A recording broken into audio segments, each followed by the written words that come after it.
കാട്ടിനകത്ത് കാട്ടിനിയത്ത ഒരു ദിവസം ഓട്ടപ്പന്തയം തുടങ്ങി.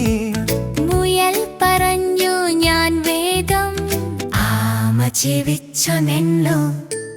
ചാടി ചാടി മുയൽ പോയി, കാറ്റുപോലെ പായി പോയി.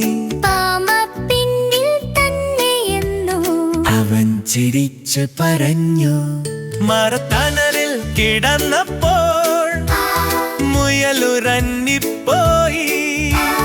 മന്ദമന്ദം ആമ മാത്രം ചുവടുവച്ച് നീങ്ങി. നീതാതെ മുന്നേറുമ്പോൾ വഴിയൊട്ടാകെ കടന്നു.